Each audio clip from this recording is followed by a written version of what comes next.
Hello everyone, my name is Skylar and welcome to my 1 month on tea update video.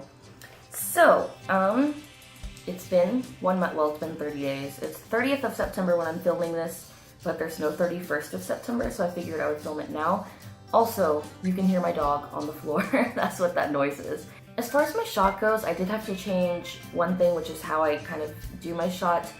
I was originally just doing like a regular intramuscular method for my shot, but the oil was leaking out, so my mom did teach me how to do the Z-Track method, which I'm sure a ton of you have already heard of. So that's the only thing that's really changed, but otherwise everything's the same, my dose is the same, and that's really the only thing that's been going on. So, onto the changes. I'm going to start with the physical changes first, just because the mental stuff is a little more complex, I think, just since it's, very minor. I don't think I've sent it. Yeah, very minor stuff physically so far. So about 3 or 4 days after starting tea, I kind of noticed my throat felt kind of like, you know how right before you get a cold and it feels kind of sticky? That's the only way I can describe it. Like it was sore and kind of like sticky, maybe a little scratchy when I would talk. That's kind of how it felt, and I kind of brushed it off because, I had gotten my flu shot when I started tea, so I was kind of like, oh, it's whatever. However, it didn't go away, and I asked on a forum, and a lot of people were like, yeah, I actually noticed it pretty immediately, so I kind of am going to contribute that to the testosterone. So yes, I did get some sore throat happening. Also around that time I got a very light increase in acne. I don't normally get acne. I have never really experienced it in my life. But I did get a couple of like blemishes and pimples, like nothing extreme. Of course, it's only been a month, so it hasn't like really gotten to the point yet. I started sweating in my sleep. I know that testosterone can make you sweat more, and I don't know if it's just because like it's been more humid lately. We had Irma come through, so like I'm not entirely sure. But I have been sweating in my sleep like crazy. Like I'll wake up and be like, oh, I need to shower, I feel disgusting. I have had even more fatigue than usual. Like I have had chronic fatigue. Like I have not been not tired for like a year, but now it's even more extreme, which is greatly impacting my senior year of high school, but whatever. It's pretty hard to deal with just because I was already so tired, and now it's like even more tired. So I'm going to talk to my endo about that and my primary care about that and see if we can do anything about it.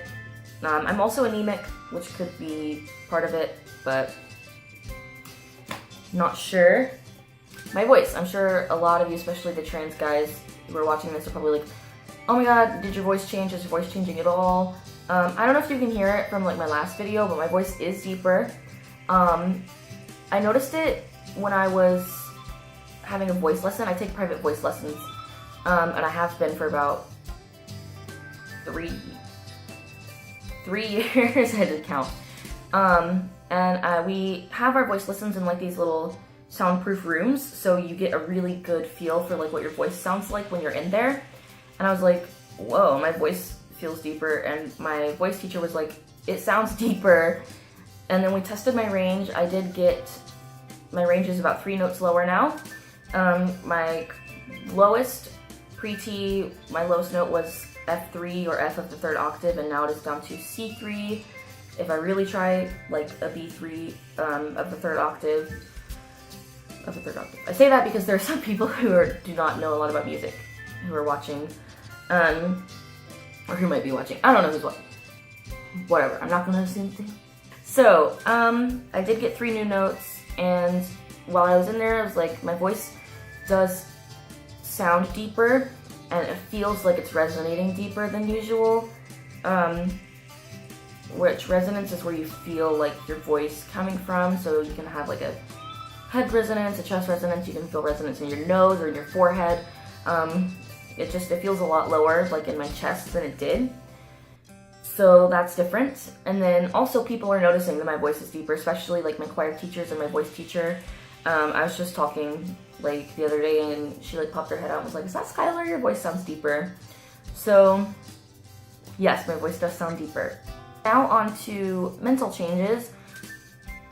Almost immediately, I noticed that I was having more intense mood swings than what are normal for me, and also a lot of irritability and grumpiness. There is some disagreement in the community about whether or not tea does cause anger or irritability, or whether it chills you out or makes you a little more calm. The thing is that my doctor and my counselor warned me, like, hey, you're probably going to experience some anger, like a quick temper, stuff like that after starting tea. But a lot of trans guys say, that's really probably like a part of the whole, cis male puberty stereotype, where cis men get like more angry once they start puberty. And that they personally have felt more chilled out, more peaceful after starting tea.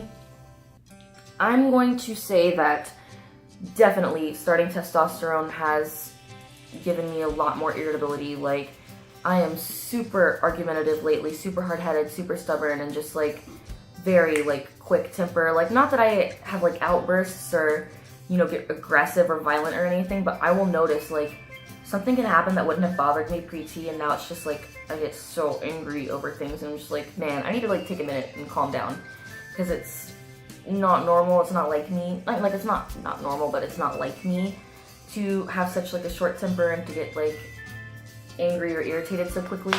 I've also had an increased anxiety, and I'm not going to say that is from my testosterone, just because I haven't really felt any anxiety like around me being trans or anything like that. I'm actually going to contribute it to my senior year of high school really kicking into gear. I've been experiencing a lot of dissociation, a lot of kind of like not really feeling quite there or with reality. I'm going to blame that on anxiety regarding school and things like that. It was about 2 weeks after I started tea, I started noticing more bottom dysphoria, which is once again not like me, just because before tea I never really experienced bottom dysphoria. I had it like maybe 3 or 4 times. But I have noticed some debilitating bottom dysphoria, and I'm getting it more often. So it's more intense and more often that I'm getting bottom dysphoria. It's still not constant.